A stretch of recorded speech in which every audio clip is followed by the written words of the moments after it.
You asked the questions, and now I have to answer these shit. And as you can see, I chose a Mass Effect gameplay video because this gives me enough time to answer as many of these questions as I possibly can. Now, I received about 80 or so questions overall, and over the course of 3 videos, I'm going to answer about half of them. The first 2 videos are going to answer some of the more basic, simple questions that people ask me, and it's easier to just break the shit down to 2 videos, that way I'm not rambling on for fucking hours and shit like that. The third video, though, is going to be a little bit different. The final video only has 4 questions that were asked, but those 4 questions required some in-depth answers. So to answer the questions in full, they needed their own video. I mean, hell, some of the questions that were asked, some of those 4 questions, I could sit here for about 10 minutes on my own just ranting about that shit. Now, that's not to discredit the questions that I'm going to answer in the first 2 videos, because to be fair, some questions only require a 10-second answer. So I'm providing each question the appropriate amount of time to respond to the motherfucker. And I'm only answering about half of the 80 overall questions or so because a good portion of the questions were actually repeat questions. The first question alone, I think, was asked by 9 different people. So it's the most popular question. So with one question and answer, I can answer 9 different people. Now, I can't post up every single person asking the question, so what I'm doing is I'm selecting the first person that asked it. So if somebody after him asked the question and you don't see your name, now you know why. It's not that I'm not answering your question or posting you up, it's just I don't feel the need to post 8 or 9 people's questions on the fucking video. Now, of the other questions that I was asked that I'm not going to answer, a few of you guys asked some ridiculously stupid shit that I'm not even going to bother with, and then some others were a little bit too personal, so I chose not to answer those. But hey, y'all were warned, I wasn't going to answer all of them. So, but anyway, without further delay, let's get into this shit and start with our very first question. And this comes from Shut It Down 12, who asked the most popular question of the day: what is your favorite game of all time? Now, when I had to sit here and think about this, I really had to make a distinction between game and some other things like online and shit like that. When I'm talking about game, I wanted to think of a game that brought me back to a time when I really wanted to play the game. In other words, I was like addicted to the shit. Now listen, there are some great games out there, but I had to think of the game that really made me feel like, yes, I'm an actual gamer. I have to turn everything off and go play this game. So in narrowing down the list, I came down to 3 games. Super Mario Bros. 3 is going to finish 3rd on the list. As much as I wanted to say, is it better than the top 2? It really isn't. I really struggled with my top 2 choices. My top 2 choices were Final Fantasy VII and Tecmo Super Bowl. The one with Bo Jackson. Everybody knows that shit. If you don't know it, just go YouTube the motherfucker and you can see Bo Jackson run across the whole damn field. Those 2 games, I probably spent the most amount of time playing, especially Tecmo Super Bowl. Tecmo Super Bowl, I took every single team, all 28. Back then, there was only 28 teams. It wasn't 32 yet. I took every single team, and I ran a full season all at one time. Played against myself, 1 player, 2 player, all 28 teams, a whole entire season, and yes, my Giants won the Super Bowl. Not gonna lie, man, we had Lawrence Taylor up on that bitch, man. So anyway, that game I probably spent the absolute most time of any video game, and Final Fantasy VII was the reason why I bought my PlayStation. When I first saw Final Fantasy VII, my roommate got his PlayStation. This was back in college. He was playing the shit. I was still on Super Nintendo and whatever the fuck. And I saw this game and I was like, holy shit. And I remember playing Final Fantasy VI and whatnot. But I was like, this is no damn Final Fantasy game. That game actually made me go out and buy a PlayStation 1. And for that reason, over a very small margin, I'm going to choose Final Fantasy VII as my all-time favorite game. The simple reason that I had to go out and buy a PlayStation 1 just to play the game shows you how powerful that game was. I must have played Final Fantasy VII at least 8 or 9 times, minimum. I tried to get every single item in the motherfucker. I tried to do the Knights of Round challenge. Everybody knows if you play the game how long that shit took. I tried to do it as quickly as I possibly can. That was the most addicting game I've ever played, so that's why I'm going to put that as my favorite game of all time. Now, later in the question section, you're going to see there was another question that's slightly different to that, which I'm going to answer, and I'll explain that one when I come up to that question. But anyway, moving on to the second question. This comes from The Legit X Tryhard. I mean, what's with all the shit in the name? But anyway, he asked another one of the popular questions. How did you develop that awesome laugh? Now, a lot of people ask me this question. What was up with your laugh? How do you do that laugh? I'm not going to put every single one of those questions on there. There was some variation to the laugh question, but this was another really popular question. There's nothing up with my laugh. There's nothing I can tell you guys. My laugh is my laugh. It's not like I sat here and I thought, what can be an annoying laugh? This is the way I've laughed my entire life. It's not like I have a laugh track where I press a button and say, okay, let's put that in the video. I don't know. Some people have asked me some weird questions about my laugh, but my laugh is how I've always laughed. There's no other way around saying that. I don't know how to explain how I got this laugh. It's just how I laugh. Anybody that sits here and says, oh yeah, how did you do that? I don't know. I just laugh. What the fuck you want me to tell you? So, for all the people that wondered what's up with my laugh, I can't tell you. It's who I am. It's how I laugh. That's the best way I could describe it. Next question. This motherfucker thinks he's slick, man. This comes from Hurley is the man. And I've been saying for the longest time, I'm not going to do vlog videos. I'm not going to show my face. I'm not going to do real life shit. But he came back with this shit that I did about a year ago. Do you plan on doing another real life snowboarding video like you did last year? Teach people and not show them your face. For those who don't know, last year I went out to Whistler, and for the entire week, obviously I wasn't going to have an opportunity to post up video games. So what I did was I took my helmet cam, went out there, and I took a lot of footage of me snowboarding and shit like that. And anybody that knows who's been on the East Coast, other than this recent blizzard that we just had, there hasn't been a lot of snow over the past 2 years. So the East Coast has really suffered. On top of that, I'm trying to save money. Anybody that knows if you're trying to save money, snowboarding and skiing in general are just too expensive sports. Between the lift tickets that you have to pay, if you have to update your equipment, if anybody needs new equipment, whether you need a new board, bindings, boots, whatever the case may be, jackets, clothing, it's very expensive as a sport. It's a very expensive hobby. And as much as I would love to show a snowboarding video, and I'm actually going to be going on a one-day trip, so we'll see if I actually get some footage up in this bitch. But I haven't actually had the opportunity since I went to Whistler last year to actually do some snowboarding videos. Now the thing is, I'll go on maybe some one-day trips. That's really about it.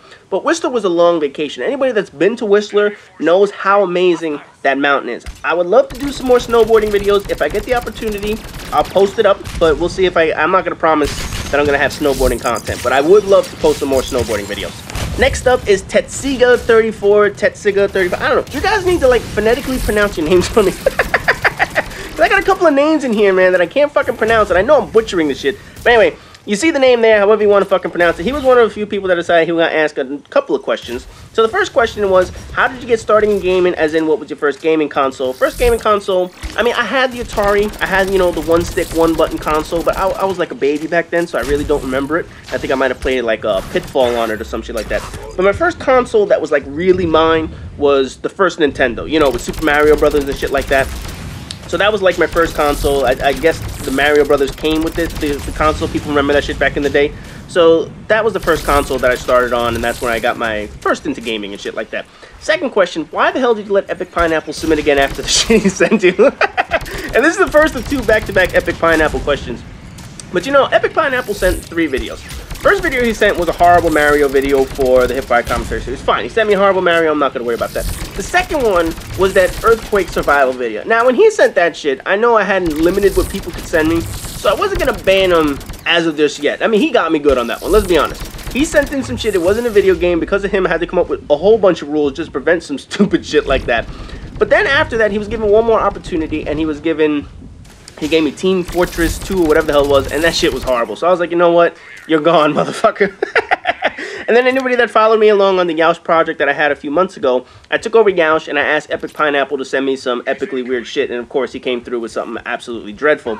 So those are the few times that Epic Pineapple has been able to submit, but it's not like I was sitting here knowing that he was going to send me an earthquake survival video, then after that some bad Team Fortress play. So it's not like I could have predicted that shit, man. Anyway, next question, again, touches on Epic Pineapple, and this comes from Tanvies? I don't know, man. Again, phonetically pronounce your names up in this bitch. But anyway, 2 questions. What types of music are you into? I'll ask that in a second. And will Epic Pineapple ever be allowed to send you another video in the future? Now, here's the thing. I banned Epic Pineapple in sort of a comic way. You know, I'm not going to sit here and say, no, you're never allowed to send me shit again. The thing was, he sent in 3 bad games. On top of that, he sent in something for the Yoush project. All 4 videos were absolutely dreadful between the gameplay and the actual content. So he has some high expectations to live up to in terms of bad videos. Can you imagine if Epic Pineapple sent in a normal Call of Duty game? Just think about that. People be looking at it like, what the fuck is up with this? This is not, like, horrible. So he has a very high bar of stupidity that he sent for himself. So I'm actually running along with the joke like, yeah, you're banned and shit like that. You know, I'm not sitting here, I'm not mad at Pineapple. I like the fact that he sent in something different. He challenged me on these videos. But it's just like a fun gag. Yeah, you're banned, motherfucker. You can't send me videos. Because the fact is, if he sent me a video, he would have to top all that stupid shit that he sent in the past. So for him, the challenge would be finding something incredibly horrible to send me. Second question, what types of music are you into? Now, I grew up with 90s hip-hop and R&B. That's the time frame that I loved my music. I grew up with that music, and that's when music was really good. I'm going to be asked a question later about music as well. There were a number of music questions as well. But that was my favorite genre of music. On top of 90s hip-hop and R&B and early 2000s, we'll say, salsa music. I love salsa music because the big difference with salsa music compared to like hip-hop, the oldest stuff. Now, hip-hop is great. I mean, hip-hop, don't get me wrong, all the old stuff is the good stuff. But with salsa, we're talking 30, 40, 50-year-old songs sound better than the songs the way they do today. I mean, those songs are timeless. Absolutely timeless. You can listen to a 40-year-old song and it shows you the quality of music that they had back then and to the quality of music they have now. I mean, they have bands that have been playing for 50 fucking years. 50 years together playing the same music, and that's the reason why I chose to listen to salsa music. It just has a timeless quality to it where you can always listen to the songs no matter how old you are. Next question. He thought by writing in the best question ever that I'll be able to see this shit. This is from Mr. Final Prestige. He wants to know, if the next Call of Duty sucks, are you going to be leaving the franchise for good since you won't buy any Treyarch products anymore? Now, the Treyarch thing is 100% accurate. I refuse to buy another Treyarch product. These motherfuckers just lie and lie and lie and lie. Treyarch and Bethesda are my top two shitty developer studios that I will never buy another game for. Never buy another product. I don't give a fuck what they do. Treyarch can roll out a zombies game. I like their zombies, but I refuse to continue to listen to their bullshit. I boycott every product they will ever offer. So regardless of if they ever make another good Call of Duty game, I will not buy a Treyarch product. As far as the next Call of Duty game, I have to see it first. Now, I know there's a lot of speculation as to who's going to be doing the game, whether it's going to be Infinity Ward, Sledgehammer, or Neversoft, which a third developer has sort of stepped into the scenario, whatever the hell. I don't know who's doing the game. I don't know if it's going to be Modern Warfare 4, but I want to at least see the previews of it. I want to at least see some of the trailers before I make a decision on whether I'm going to buy it or not. If I don't buy it, there's a good chance that I won't go back to Call of Duty at all. I'm not going back to a Treyarch product. So Infinity Ward really is running on their last legs, at least for this generation. For next generation, whether it's PlayStation 4 or Xbox 720, whatever you want to call that shit, they need to upgrade. They desperately need to fix the Call of Duty series because I'm tired of paying for the same game over and over and over again. You guys have seen it in my videos. It's basically become like Madden Sports out of EA. They just keep running out the same trash year after year after year. They don't refresh it. So if the next game isn't fixed, there is a very good chance that I won't be playing the Call of Duty series anymore. So that was a very good question. Next up from KYR Cooler is another laugh question. I want to know, is that your real laugh? Yes, it's my real laugh. And do you do it to annoy your family or friends? Listen, I do other things to annoy my family and friends. That's just the truth. I annoy the shit out of anybody that ever meets me. I don't laugh to annoy them. And like I said in the first time I had to answer this question, I forgot who asked the motherfucker already. I mean, look, it happened like, what, 3 minutes ago, and I forgot who asked the shit. But anyway, my laugh is how it is. I don't do it for any particular reason. I don't do it to annoy people. I don't do it to make people laugh. I don't do it to entertain someone. How I laugh is how I will always laugh. There's no other way around that shit. So do I do it to annoy people? No. Does it annoy people? I couldn't give a fuck if it does. Look, if I annoy someone, tough shit. It's their problem. That's the way I look at it. So as far as the laugh questions, and I think I'm going to have a couple of others that I'm going to answer. Some other people ask some laugh questions. I can't explain it. My laugh is my laugh. There's no other way. It's like asking you, how was your laugh? Did you develop your laugh? Did you sit by a mirror and say, what can I do to make my laugh better? No, you just laugh. That's how it works out. So anyway, next up from Hayabusa Sport 1995, which is like the longest fucking name to say and shit like that. Now he also asked another, what flavor of music do you like, what genre? And please don't say dubstep or Gangnam Style. Like I already mentioned, we have 90s hip hop and R&B. But as far as dubstep and Gangnam Style, he has two particular ones. I do not listen to dubstep. I just can't listen to that shit. That shit gives me a fucking headache. Gangnam Style, on the other hand, yeah, it was fun. It was alright, but the fact is, everybody knows it's been played to all hell because obviously it became the most popular video on YouTube of all time with like 1 billion, 2 billion views, whatever the fuck it is. You know, it was fun the first time you see it. It was a cool video. You like the fact that this guy had enough balls to make fun of himself and make a parody video of all the K-pop genre and shit like that. But as a song-wise, I can't really listen to it too many times because it just grates on your ear. It's like listening to it so many times, like, okay, turn this shit off. It was funny the first 100 fucking times, but after 101, you start getting tired of that shit. That's the best way to describe that motherfucker. Next question from Yorkie TV. Would you ever host an open lobby from PS3 for your subscribers? Now, I've done open lobbies before, but here's the problem. A lot of the games that I play right now, they're not really conducive to sort of the open lobby mentality that we have in Call of Duty. I haven't played Call of Duty in over a year. I mean, Modern Warfare 3 was the last one I played, and I think I played that well over a year ago. So that's the kind of game that really opens up to like the open lobby where you can invite subscribers and shit like that. And I did one, and then that was right around the time where I was getting tired of the fucking game. But if you look at the games that I've played since then, I played Final Fantasy, there's no multiplayer. I played SSX, it's not a traditional multiplayer. Mass Effect, you can only play with 3 people. The only game that I'm really considering doing an open lobby for is Need for Speed Most Wanted. The only reason I want to do that is because I have to complete the Platinum Trophy in that motherfucker, and it seems like you have to play with friends online or some shit like that. So that would be the only game that I would consider doing an open lobby for on PlayStation 3. We Need for Speed Most Wanted. I would need 7 people, get them in a lobby, race each other, beat the shit out of each other. We'll have some fun and that shit. But again, I'll probably announce that in the future. But as far as like for Call of Duty, I'm not playing Call of Duty right now, so it's kind of hard for me to do an open lobby for a game that I haven't really played for a while. Next question, and this comes from Leon Crazy 59, and this was an interesting one because I really had to think about this. What is your favorite campaign of all time in a game that you play? Now, here's the thing. I already mentioned that Final Fantasy VII is my favorite game, but when it comes to campaigns, I want to view campaigns as something completely different. Campaign is a storyline that takes into account every little piece of the story, single player and campaign. It has to have a good story, it has to have good graphics, good gameplay mechanics, and it has to engage you into the storyline and into the characters. Final Fantasy was great and all. I love playing that game, but let's be honest, the plot line and the story was so fucking hard to follow. I mean, even to this day, some people sit there and wonder, what the fuck really happened? It's like you had to pay attention to some of those half-ass conversations. The fact is, they butchered the English to Japanese translations and shit like that, so if you actually try and read some of that crap, they fucking butchered a lot of that shit. It's hard to understand what the actual plot of the game was. However, when it comes to a campaign, if I had to pick the best campaign, including storyline, gameplay, and all that shit, I would put BioShock, actually, at the top of the list. I know that's going to surprise a lot of people, but BioShock, between the world of Rapture, between the character, the concept of the whole game, and the environment that you play in, combined with the storyline and the ending, was just one masterful game. I mean, it is the highest rated shooter right now on the current consoles, and for very good reason. It is an excellent game. Very well done. The developers really knocked that one out of the park. Then they went, of course, they went ahead and made BioShock 2.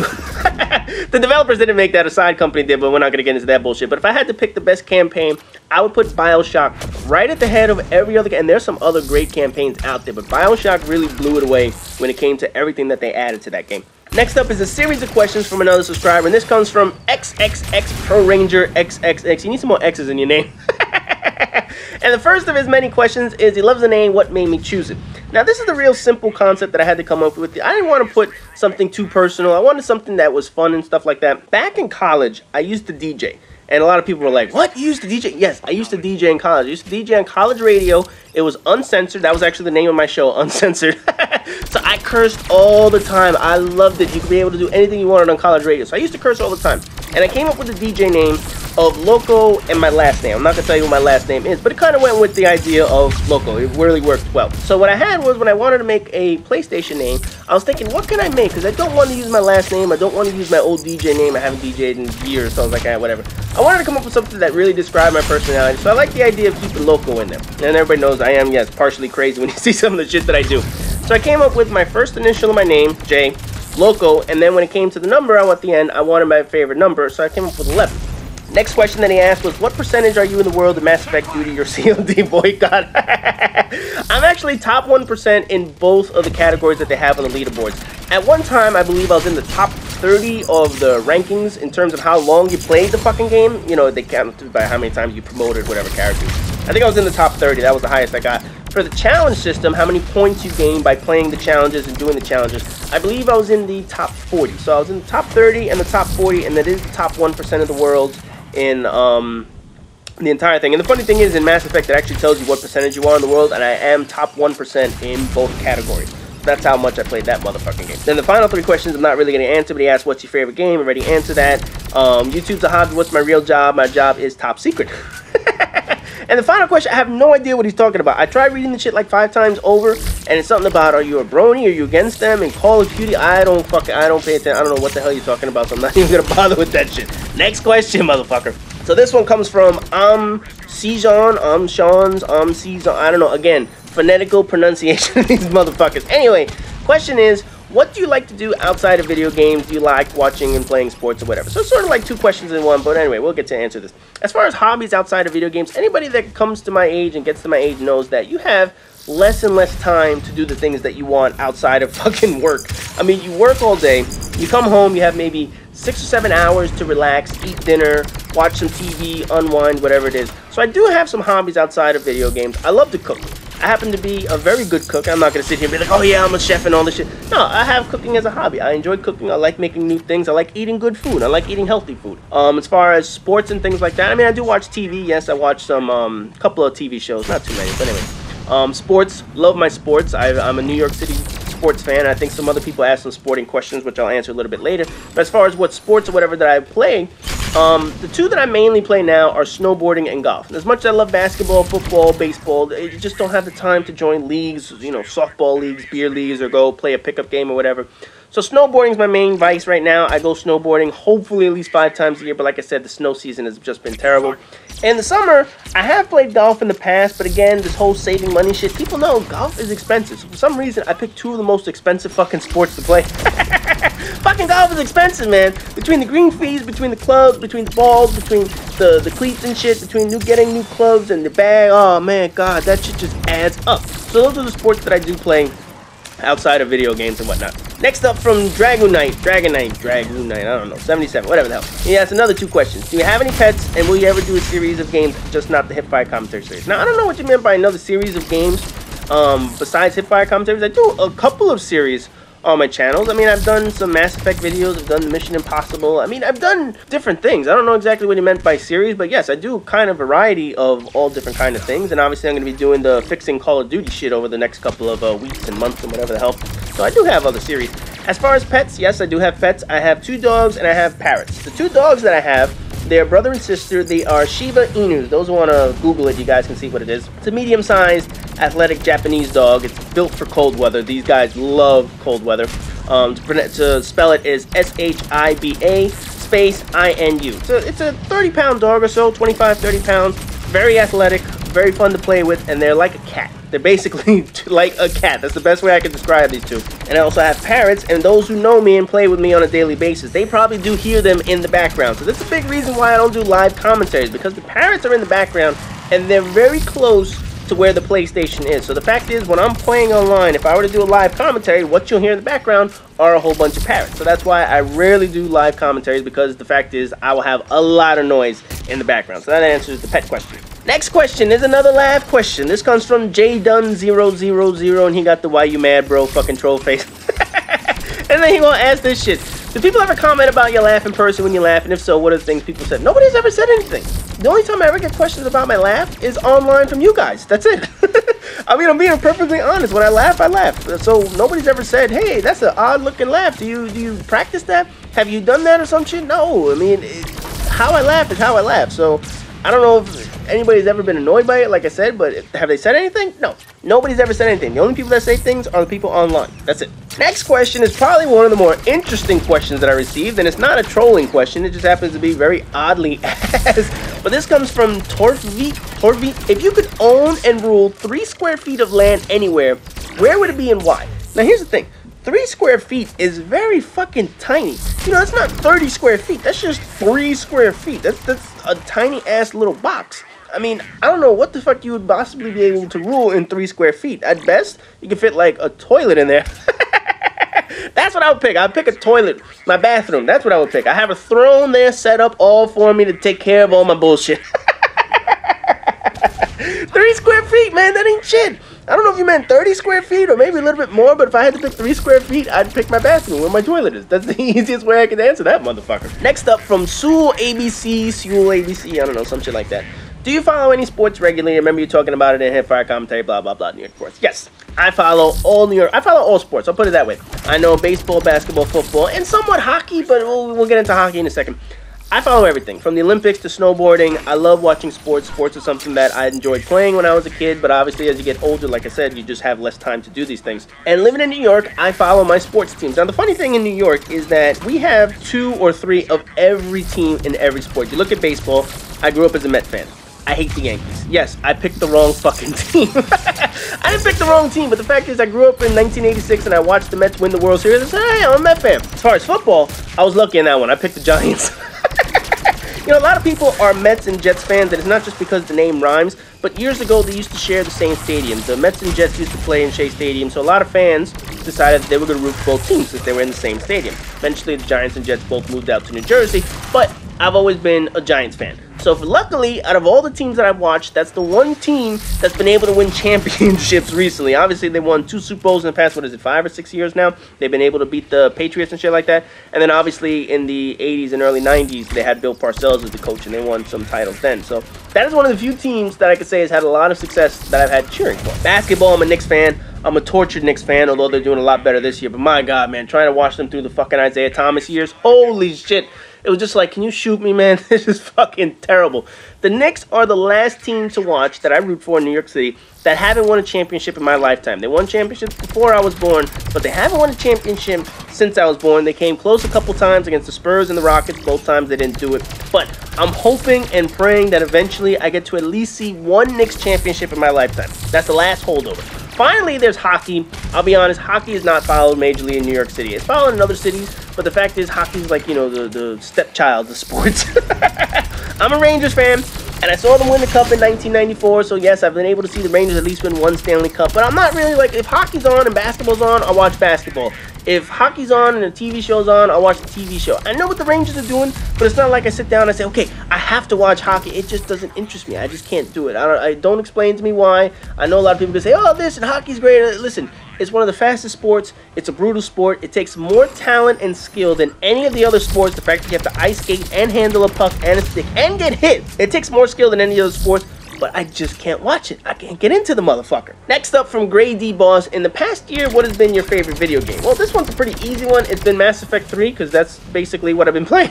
Mass Effect 3 was very addicting, from the campaign to especially online and co-op. Co-op was fucking great, I gotta say that. Between all the, even though it had a lot of bullshit, a lot of things that needed to be fixed, that was BioWare's first attempt at an online game for Mass Effect. It was excellent. So that's been my favorite video game over the past year. And for the final 2 questions, we're going to kick it over to Prestige Gamers. I did get a couple of questions over there. The first one comes from QDog22. Will you ever do a troll-tage or another one of those montages? I've never trolled. You know, like you guys see a lot of trolls who pin people in corners and shit like that. The only thing I can think of when you meant by the troll-tage was when people try to insult me on YouTube, and then I always have a comeback for it. That's the only thing I could possibly think of. I'm not quite sure. I did that as sort of a way to help others on how they can get through dealing with trolls on YouTube. Because obviously, people are paying the ass on the internet. We all know about that bullshit. So I wanted to give some tips on how people can deal with it when it comes to their channel. So I don't know if I'll ever do another one. Maybe, but I mean, if you guys watch my videos, you can see how many times I make comebacks and shit like that. I don't sit here and want to point people out that they're assholes. I wouldn't mind doing it. But at the same time, it's like I point them out in my video. People get to look at them, laugh, but that's really it. As far as I know, I'm probably never going to do another one. If I ever get the urge to, maybe. But as far as troll-tage, I believe that's what you mentioned, but I'm not quite sure. And the final question for part 1 of the videos comes from the Haymaker87. Do you have any funny non-personal stories? Now, this, it's so wide-ranging, I wouldn't even know where to start. I mean, yes, I have funny stories that I found funny. I have stories that maybe somebody else might find funny, but without some kind of context here, it's kind of hard to say, well, yeah, I have this story and blah, blah, blah. It just doesn't work because you don't know what someone's looking for. So, do I have non-funny stories? Yes. If you gave me like a little context of what you were looking for or what you thought might have been funny, I could have provided you with an answer, but this is just too wide-ranging. I have to think back of, well, it's a really funny non-personal story. I couldn't, there's so many. I couldn't think of what would other people think funny. I know what I found funny, but I can't think of anything that other people would find funny. So anyways, that does it for part 1 of my question and answers video. Like I said, we're going to have 3 parts. Tomorrow's video and the day after are going to have some more questions. So if you didn't see your question here today, there's a good chance it might be posted up tomorrow and I might answer the motherfucker. So stay tuned till part 2 and also part 3. Like I said, part 3 is going to be a little bit of a special video and we'll do that one at the end. And as always, rate, comment, subscribe, and all that good shit. And I'll see you guys in tomorrow's video.